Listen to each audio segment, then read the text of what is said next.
Southern Unsolved Mysteries series has been nothing short of tragic. It is always heartbreaking to research into cold cases that have seemingly been forgotten by time. It is my hope, with this series, to bring light to lesser-known cases from the southern United States. I do plan on eventually covering the rest of the country as well.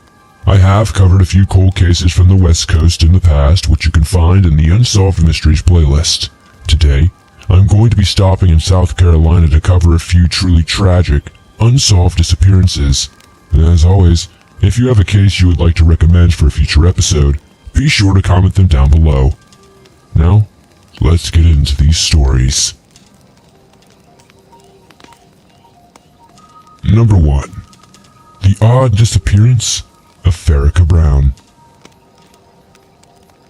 The first case I wanted to talk about today is the truly strange story behind the 1995 disappearance of Farrakha Brown. Now, Farrakha was originally from New Jersey, but had moved to his grandmother's home in Central Avenue in Lancaster, South Carolina in 1990, when he was 13 years old. By the time February 14th, 1995 came around, Farrakha was freshly 18 years old with a slender build, standing at roughly 6 feet tall or so and weighing about 150 pounds.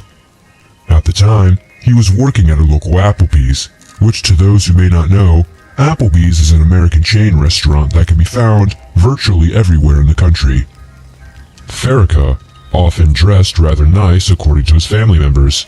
It was not uncommon for him to spend his free time with his friends, even staying overnight on occasion. Farrakha would always make sure to call home and let his grandmother know where he was, though. On Valentine's Day 1995, Farrakha had joined his aunt, Juanita Brown, to visit his grandmother at the Piedmont Medical Center, located in Rock Hill, South Carolina. Farrakha had brought her a get-well balloon and spent some time with her before traveling back home to Lancaster. He arrived back in Lancaster somewhere between 3 and 4 p.m. Not long after, he asked his Aunt Juanita if he could get a ride from her. To note, she only lived 2 houses down from Farrakha's home. She declined to give him a ride, and he proceeded to walk. He was supposed to be back later that day, but was never seen again. Unfortunately, since Farrakha's grandmother was in the hospital, his absence went unnoticed for about 6 days. A couple of Farrakha's friends who were recently borrowing his car, a gray Dodge Colt, dropped off his keys with his relatives and mentioned how they had not heard from him. It was very unlike Farrakha to leave without any sort of warning or note. His personal belongings were left behind, including important things like his wallet and driver's license. Investigators began speaking to family members, friends, and anyone else who may have known Farrakha. With not much to go off of, they entered Farrakha Brown's information into the National Crime Information Center, also known as the NCIC. After heavy examination of his home, and more specifically his bedroom, Lancaster Captain Susan Hunter noticed that Farrakha had left behind an awfully lot of important clothing he would have surely needed on an extended trip. Captain Susan Hunter also noted that the fact that Farrakha's car was returned home the same day he was reported as missing was a bit suspicious as well. Now, the story Farrakha's friends gave investigators as to why they had his car was a bit fishy. They claimed Farrakha had left it at a body shop to get some work done. They could never get any information on that, though. Captain Susan Hunter did her best to follow up all the leads they could, but it ultimately led to nowhere.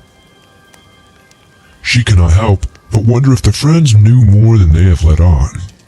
In 2010, a news article was released with a quote from Captain Hunter. She stated that Farrakha's case is far from forgotten, and they are still actively putting up flyers about him.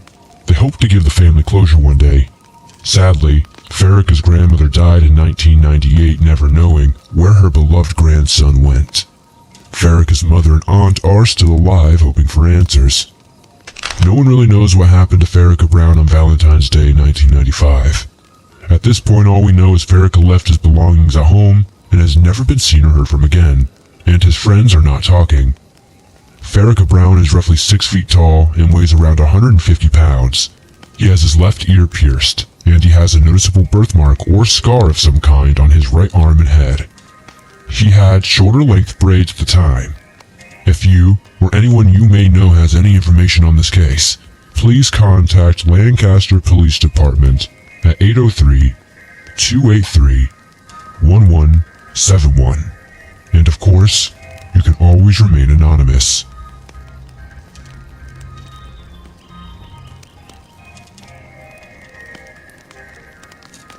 Number 2. The tragic story of Dale Dinwiddie. For this next case, we need to travel back to 1992 in the city of Columbia, South Carolina. Columbia is a rather large city with an estimated population of around 132,000 people. Columbia is also the state capital, is in the center of the Columbia metropolitan area, which boasts upwards of 850,000 residents. It is safe to say in an area with so many people living their lives, it is no doubt that some may go missing in broad daylight. Unfortunately for Dale Dinwiddie, she would be one of the many who seemingly vanish in a crowd of people. On September 23, 1992, Dale and a group of her friends were attending a U2 concert. For those who are not aware or may not know, or were born after 2000, U2 was an Irish rock band from the mid-70s. The show was happening at the ever-buzzing Williams-Brice Stadium, home to the South Carolina Gamecocks college football games. This stadium currently holds over 80,000 people, but in 1992 it had the capacity to sit around 73,000. Still a lot of people. The concert went on until about 11:15 p.m. Then, Dale and her friends decided to head toward the 5 Points area of Columbia. They went to a popular nightclub in the area at the time named Jungle Jim's. It is rather unclear what happened that night, as sometime during the hour and a half they were there, Dale would get separated from her group of friends.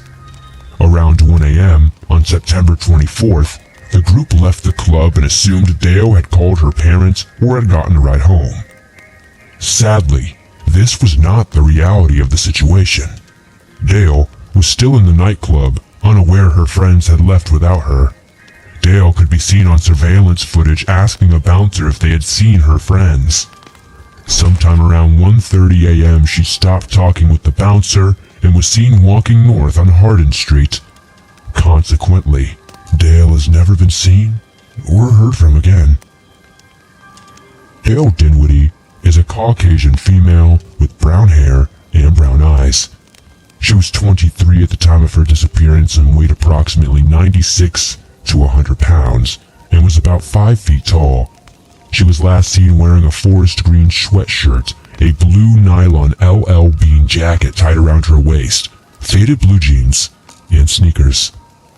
Now I realize there is not a ton of information behind this case, but that is exactly why I chose to cover this one, as I feel there is so much being left out or kept from the public. There have been multiple theories thrown around as what happened to Dale Dinwiddie, the most popular theory being, well, abduction or murder. This is the primary theory that most investigators have gotten behind. Some people close to the story insist Dale had to have been taken by someone who knew her, or potentially a stalker or stranger who had been following her for some time. Many have stated that it would be very unlikely for Dale to enter a stranger's vehicle on her own accord, leaving many to think she was familiar with whoever she got in the vehicle with. It does look like the lack of clues in this case indicate Dale's disappearance was likely a carefully planned event. Investigators have gone on record to say, anyone who kidnapped her on impulse would most likely have been sloppy, leaving behind clues. To me, this is not necessarily a solid argument, as with the lack of witnesses we clearly have a lack of clues, which does not mean the potential abduction was planned or unplanned at all. The absence of evidence does not mean the evidence of absence. I am unsure of where I lean in this case, but I can say there have been a few suspects over the years. A popular suspect who was investigated was a man named Ronaldo Javier Rivera. He confessed to killing 4 women in Georgia and is suspected to have been behind many more. What made Rivera a solid suspect was that he was a violent killer who had lived in the area at the time Dale disappeared. He was even attending the University of South Carolina in 1992. The university is not terribly far from the 5 Points area Dale was last seen. Outside of the possibility of him being in the area, though, no evidence has ever been found linking him to the crime. At the end of the day, Dale and her family deserve answers and closure. Over the years, investigators have followed up on thousands of tips, many of which are somewhat useful, but there are quite a few that border on ridiculous. Many properties have been searched after reports of foul odors and deer bones were dug up. Ground-penetrating radar, scent dogs, and more have all been dispatched and used to aid officials. In lighter news, Dale's dental records and DNA are on record. If her remains are ever found, she will likely be identified. Even though odds are slim that this case will be solved, I see no reason to not share this in hopes of someone possibly knowing something. There is still a $20,000 reward for anyone with information that solves this case. If you, or anyone you may know, have any information regarding to Dale Dinwiddie's whereabouts, please call the Columbia Police Department at 803-545-3500. Number 3. The strange disappearance of Paula Merchant. This last case also comes from the Columbia, South Carolina area, more specifically the community of Forest Acres. We are once again traveling back to the 90s. The year is 1999. It was early January and the start of a new year and the final year before the new millennium. Paula Merchant was living in Forest Acres, South Carolina when she left her home at around 6:30 p.m., where she was seen driving her tan 1989 Nissan Sentra. Paula was supposed to be meeting up with her church congregation on LeGrand Road. She would, for some unknown reason, never show up and never be heard from again. Before I go any further, I would like to take some time for us to get to know who Paula was. Paula Merchant was 25 years old and a recent graduate of Georgia State University. She had recently moved in with her parents and had planned to enter a master's degree program for anthropology at the University of South Carolina. Paula has medium-length blonde hair. She often wears ponytails or braids. She has brown eyes, stands around 5'6", and weighs roughly 120 pounds or so. She has rather distinct dimples and was last seen wearing a light green sweater, gray pants, black shoes, a black beanie, and was carrying a dark brown purse. Now that we know a little bit more about Paula, let us proceed further into this strange story. The next morning at 12 a.m., Paula's vehicle was found abandoned and burned. The car was found on the 2000 block of Commerce Drive in Columbia, South Carolina. There were no signs of Paula at the scene, though. This is where the story really runs cold. Just like Dale Dinwiddie's case, though, investigators had a suspicion that Ronaldo Javier Rivera was potentially responsible. Rivera was charged with the murders of 4 women in Augusta, Georgia in October of 2000. He went to college in the Columbia area and knew the site of Paula's disappearance well. While there are some noticeable differences between Rivera's crimes and the disappearance of Paula Merchant, there are enough similarities to lead investigators to allow further investigation. Paula's family has stated publicly that they will continue to search for answers and hope to find Paula. They have had many calls, visits, letters, and cards from friends and the concerned public. They continue to hope and pray that they will see Paula's safe return. Rivera is suspected to have killed many more than the 4 he was convicted for, but none of these have ever been tied to him. What truly happened to Paula Merchant all those years ago remains a mystery. Hopefully, we will know in time. If you, or anyone you may know has any information on this case, there is a $25,000 reward for anyone who has information leading to the whereabouts of Paula. Please call in any tips to Forest Acres Police Department at 803-782-9444. And of course, you can always remain anonymous.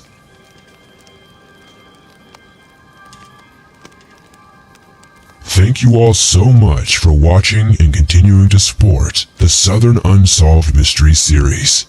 These cases are truly tragic and deserve justice. If any of you have any information, please be sure to send those in to the proper police departments and help these investigators put these cases to rest. If you enjoyed this video or found it informative, please be sure to give it a like, as it helps me out a ton in the YouTube algorithm.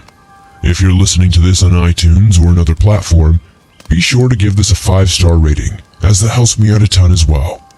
If you're new to the swamp, why not join us and help us expand our ever-growing waters? Hit the subscribe button and turn on notifications to never miss a new video. I upload them almost every single day, and all things natural and supernatural. If you have a case you would like me to check out in a future video, be sure to comment it down below or send it in at swampdweller.net or the email you can find in the description down below. I'll see you all soon with another creepy video.